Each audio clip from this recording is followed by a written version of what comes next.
Hello everyone, welcome to my channel. My name is Ari, and today we're going to have some more stories about our toxic life. But before we start, it would be so much appreciated if you would subscribe to my channel, like the video, if you enjoy it, and maybe leave a comment down below. These simple clicks would mean a lot to the future of this channel and really reward the effort that I put in every day. And now without further ado, let's go. Today's first story. In this story, a marriage of 8 years faced a crisis when the wife cheated after a punk concert.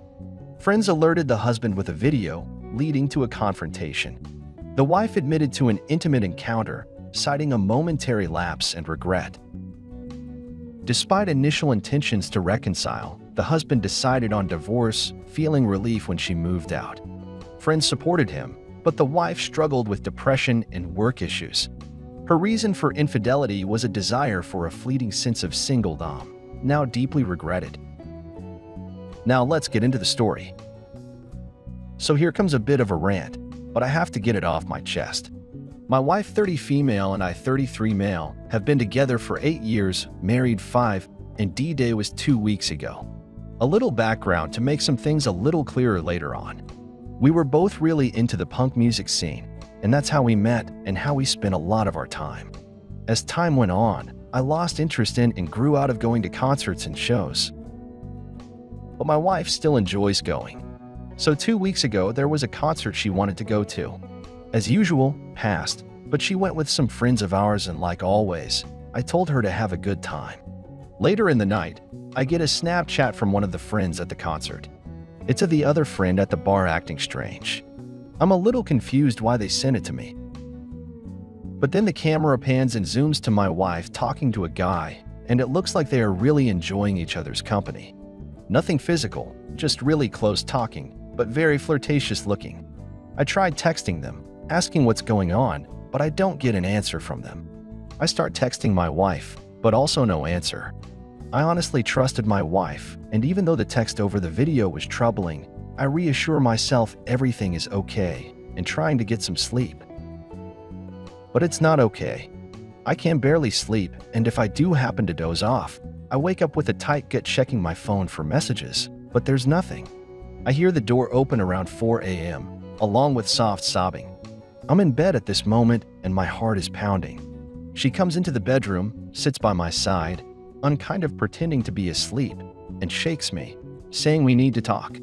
She tells me she slept with someone else that night.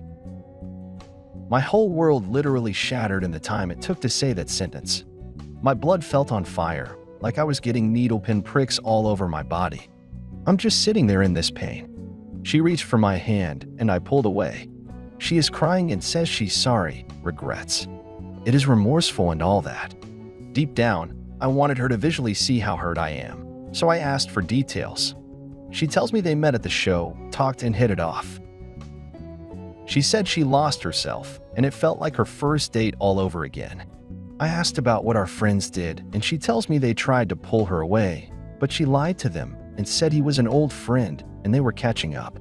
She left the concert with him and went in his place to have intimate. After having intimate, she says she fell asleep for a bit and then woke up feeling, "What have I just done?" She's crying and tells him she has to go and says she cried the entire cab ride back. I start with the how could you and why. Her only explanation was she got those first date feelings again, and he reminded her of me. When we first met, we had a wonderful marriage, lots of affection, communication, love, and understanding. She had no issues with the marriage. This was all big mistake.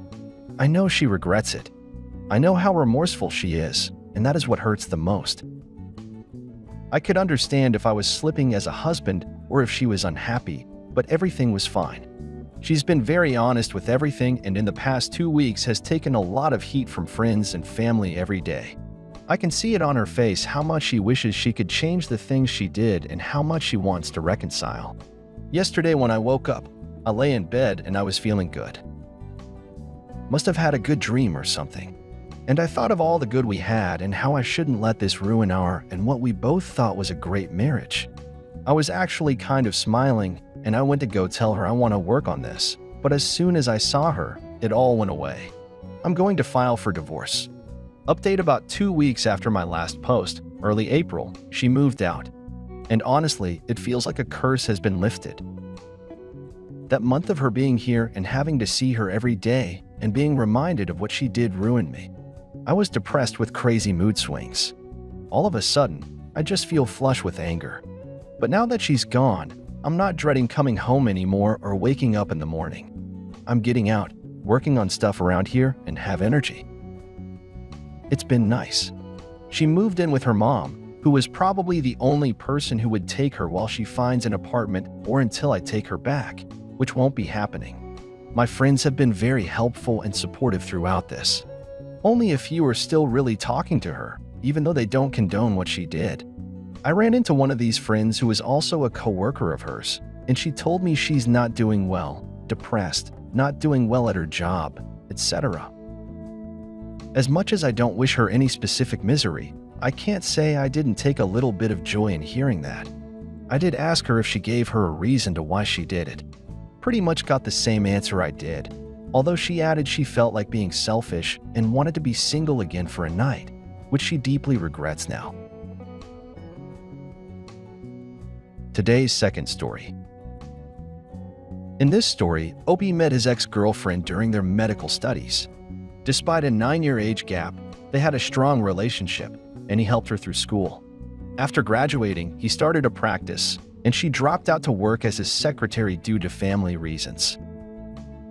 They got engaged, but he discovered she was cheating with a male nurse through security footage and her phone. He exposed the affair to her father, fired both employees, and ended the engagement, causing her distress and financial repercussions. Now let's get into the story. I, male 35, met my ex, female 26, when she was in her first year of college and I was in my last. We were both studying to become doctors, and that made us fall for each other very fast. We were like a match made in heaven. Some people say there's too much of an age difference between us, 9 years. But it seemed to work out really well for us because she looked up to me and respected me. I helped her study and pass exams for the next 2 years that we dated. During the beginning of our relationship, I graduated and started my own practice in the town. Within a few months, I hired a male nurse to work with me and was looking for a secretary. Meanwhile, my girlfriend started inviting me to her parents' house for dinner monthly, and we all got along really well. Her parents continued to hint towards making wedding arrangements. I usually just ignored them because I thought it was much better to date her longer and let her graduate during one of these dinners. To change the subject from wedding arrangements, I mentioned how I needed to hire a secretary. My girlfriend's eyes lit up and asked if she could work for me. I asked how she'd keep up with studies while working full-time, and she said she dropped out of school. My jaw dropped in front of her parents. I was embarrassed that she told me this news in front of them because they already knew about it.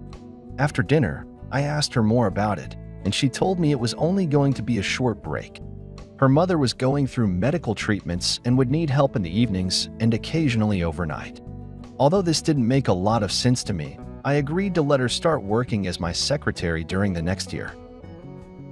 Her routine was to work with me in the office and then help her mother in the evenings. If we were lucky, we had a nice dinner out and an evening at my place over the weekend. I loved having her in my office every time I got to walk by her. I was happy to see her face and talk to her. She made the patients feel optimistic and cared for, and she got along fine with the male nurse on staff. He even told me she's going to make a great doctor and wife. While we were out to dinner one night, I proposed. I warned her that we wouldn't get married until she graduated school, but that I wanted to promise ourselves to each other now. She was so thrilled and surprised, she called her parents immediately to share the good news. I was on cloud 9 for the next few weeks. It all came to a screeching halt one day when I happened to see my fiancée in the break room at work. She didn't notice I was there, and neither did the male nurse I hired. They were sitting awfully close to each other, and he was whispering in her ear as she looked at her phone, pretending not to notice how close he was. From above the table, I could tell his arm was reaching for her legs. My heart was beating so loud I was sure they could hear it. I speed walked to the security room, where I looked at the security footage we had from the past few weeks. There were 2 times where I could see him touching her butt, but nothing else incriminating. That night, I invited her to my house, and while she was in the shower, I unlocked her phone. Her password wasn't what she told me it was, but my fingerprint was still able to unlock it. It was programmed on her phone from when she insisted we wouldn't hide anything from each other. I found what I was hoping not to text between her and the male nurse, indicating she didn't believe she got enough attention from me and that I took too long to propose. As I continued reading, I found arrangements they'd made for her to sleep over his house and commentary about how good he was in bed. Needless to say, I was furious. My hands were shaking as I held her phone. I was the one that helped her study, hired her at my practice, and trusted her to be my faithful bride. Using her phone, I sent myself the screenshots of their conversation and didn't even bother to cover my tracks. After her shower, she left to go help her mom. Right around the time she would have gotten there and had time to unlock her phone, she called me. I didn't answer.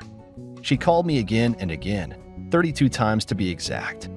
At this point, I felt powerful and proud of myself. I didn't blow up at her or lose my temper at all, which made her suffering even worse. She left voicemails that said she noticed I saw the messages and that I have proof of it. She begged me not to tell her parents or anyone else and said that if I forgave her, she'd be faithful to me forever. I laughed out loud. Anyone who can't prove their loyalty to someone for a few years doesn't deserve the promise of a lifetime. She had also shown me her flackness in the way she suddenly dropped out of medical school. I tried to give her a chance to show me that she had the drive and respect I needed from her, that she needed from herself. But she failed miserably. I waited as long as I could to call her. She was so hopeful when she answered the phone, but all I said was that she was fired and didn't need to return to the office. She started sobbing just before I hung up on her. I also fired the male nurse, and it was easy for me to find replacements for both of them. My business didn't suffer at all.